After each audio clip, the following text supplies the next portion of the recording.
at the correct age to get pregnant എന്നാണല്ലോ നമ്മളുടെ question. അതിപ്പോൾ എങ്ങനെ അറിയാം? ഈ ഒരു വിഷയത്തിൽ നമുക്ക് പല അഭിപ്രായങ്ങളും നമ്മൾ കേട്ടിട്ടുണ്ടാവും. അത് ചിലപ്പം ഏജ് വെച്ച്, ഗൈൻ ഹെൽത്ത് വെച്ച്, PCOD, PCOS അങ്ങനെ കുറേ ഫാക്ടേഴ്സ് വെച്ചിട്ട് മെഡിക്കൽ എക്സ്പേർട്സ് ഇതിന് കുറേയധികം എക്സ്പ്ലനേഷൻ തരുന്നതായിട്ട് നമ്മൾ കേട്ടിട്ടുണ്ട്. ഈ പറയുന്ന കാര്യങ്ങളൊക്കെ തീരെ നിസ്സാരമായി എടുക്കേണ്ട എന്നല്ല ഞാൻ പറയുന്നത്. പക്ഷേ എൻ്റെ ഒരു അഭിപ്രായം കൂടി ഞാൻ പറയട്ടെ. ഈ പ്രഗ്നൻസി എന്ന് പറയുന്നത് പല കപ്പിൾസും വലിയൊരു ടേണിംഗ് പോയിന്റ് ആയിട്ടാണ് അവരുടെ ലൈഫിൽ കാണുന്നത്. ഓൺലി ഫോർ മദേഴ്സ്, ഫാദേഴ്സിനും അങ്ങനെ തന്നെയാണ്. അതുവരെ അവരുണ്ടാക്കിയൊരു ശീലങ്ങൾ ഉണ്ടല്ലേ, അവർ കണ്ടെത്തിയ ടൈം, ഫുഡ് ഹാബിറ്റ്സ്, അതേപോലെ ഇൻട്രസ്റ്റ്, ഹോബീസ്, അങ്ങനെ അവർക്ക് ഇഷ്ടമുള്ള കാര്യങ്ങൾ ആയിരിക്കും നമ്മൾ മെയിൻലി അത്ര വരെ നമ്മൾ കോൺസെൻട്രേറ്റ് ചെയ്തിട്ടുണ്ടാവുക. പക്ഷേ ആഫ്റ്റർ ഡെലിവറി പ്രയോറിറ്റി ഒക്കെ എന്താവും, ചേഞ്ച് ആവും. അങ്ങനെയുള്ള ചേഞ്ചുകൾ പേടിക്കുന്ന ഒത്തിരി ആൾക്കാരുണ്ട്. ഇങ്ങനെയുള്ളവർ പ്രഗ്നൻസി എന്ന് പറയുന്നത് വളരെ ഒരു കോംപ്ലിക്കേറ്റഡ് കാര്യമായിട്ട് എടുക്കുന്നുണ്ടാവും. ഈവൻ ഞാനാണെങ്കിലും എൻ്റെ കല്യാണം കഴിക്കുന്നതിന് മുന്നേ ഉള്ള സമയത്താണെങ്കിലും ഇതൊരു തോട്ട് വരുമ്പോൾ, നമുക്ക് കല്യാണം ലൈഫിൽ വേണം എന്നുള്ളൊരു തോട്ട് വരുമ്പോഴും കല്യാണം കഴിഞ്ഞപ്പോഴും ഈവൻ ആഫ്റ്റർ 1 year ഓൾസോ എൻ്റെ ഒരു പ്ലാൻ എന്ന് പറയുന്നത് കുട്ടി ഇപ്പോഴൊന്നും വേണ്ട, അല്ലെങ്കിൽ അതിനെക്കുറിച്ച് ചിന്തിക്കാനുള്ള സമയമൊന്നും ആയിട്ടില്ല എന്നൊക്കെയായിരുന്നു. മെയിനായിട്ട് എന്താ, നമ്മുടെ കരിയർ വൈസ്, പിന്നെ ഫിനാൻഷ്യൽ വൈസ് ഒക്കെ നമുക്ക് കുറേയധികം കാര്യങ്ങൾ ചെയ്തു തീർക്കാനുണ്ട്. പിന്നെ കുറേയധികം എക്സ്പ്ലോർ ചെയ്യണം, എൻജോയ് ചെയ്യണം, ട്രാവൽ ചെയ്യണം, ഇങ്ങനെയൊക്കെ തന്നെയായിരുന്നു എൻ്റെയും കോൺസെപ്റ്റ്. പിന്നെ ഇതിപ്പോഴും മാറി തുടങ്ങിയ ഞാൻ പ്രഗ്നൻ്റ് ആണ് എന്ന് അറിയുന്നത് വരെ എന്നെ ഈ ഒരു പ്രഗ്നൻസിയുടെ കാര്യത്തിൽ ആരും നിർബന്ധിക്കുകയോ അല്ലെങ്കിൽ ഉപദേശിക്കുകയോ ഒന്നും ചെയ്തിട്ടില്ല.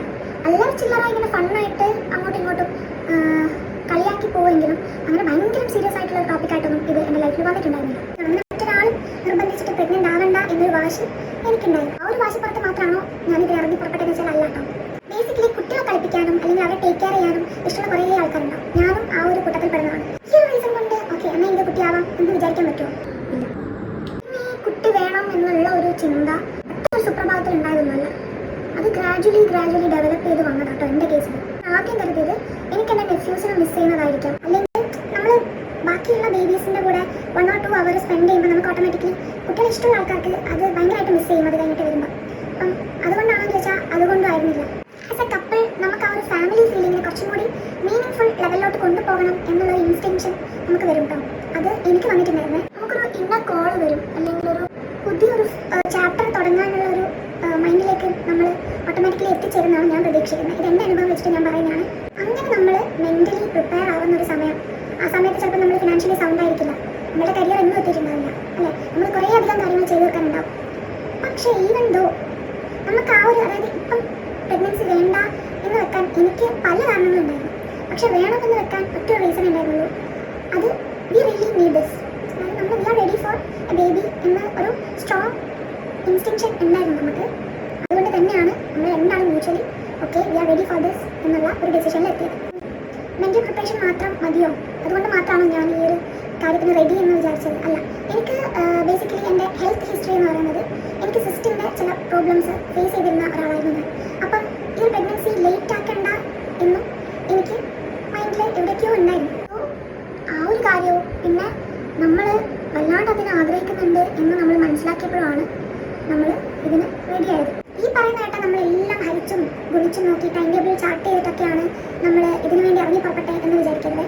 ഞാനും കുറിച്ചും വളരെ ഹാപ്പിയും വളരെ സ്നേഹത്തോടെയുള്ള ഒരു നിമിഷത്തിൽ സംഭവിച്ചൊരു കാര്യമാണ്. ആ ഒരു ടൈം എനിക്കൊരു ഗട്ട് ഫീലിംഗ് ഉണ്ടായിരുന്നു. That moment is something special എന്നുണ്ടായിരുന്നു കേട്ടോ. അങ്ങനെ വെച്ച് അത് കഴിഞ്ഞു. Next month okay correct date എടുക്കുമ്പോൾ നമ്മൾ വേഗം പോയി ഇതിൻ്റെ റിസൾട്ട് എന്താണെന്ന് നോക്കാനൊന്നും നമ്മൾ ഇരുന്നിട്ടില്ല. അതൊരു നാച്ചുറൽ പ്രോസസ്സായി പോകട്ടെ, അത് എപ്പോഴാണോ അത് നമുക്ക് ബ്ലെസ്സിങ് ആയിട്ട് വരുന്നത് അപ്പം അത് 2 കൈ നീട്ടി സ്വീകരിക്കാം എന്നുള്ളൊരു രീതിയിലായിരുന്നു നമ്മൾ പോയത്. ഫോർച്ചുനേറ്റ്ലി നമുക്ക് അധികം ലേറ്റ് ആകാതെ തന്നെ ആ ഒരു ഗുഡ് ന്യൂസ് നമ്മുടെ ലൈഫിലേക്ക് വന്നു. And we are very happy for that moment and we feel blessed. ഇത്രയൊക്കെ തോട്ട് പ്രോസസ്സ് പോയിട്ടുണ്ടെങ്കിലും മുന്നേ നമ്മൾ ആ ഒരു പ്രഗ്നൻസി പോസിറ്റീവ് ആണ് എന്ന് അറിയുന്നൊരു മൊമെൻറ്റ് ഈസ് സംതിങ് സ്പെഷ്യൽ. അത് എങ്ങനെയാണെന്ന് അടുത്ത വീഡിയോയിൽ പറയാം.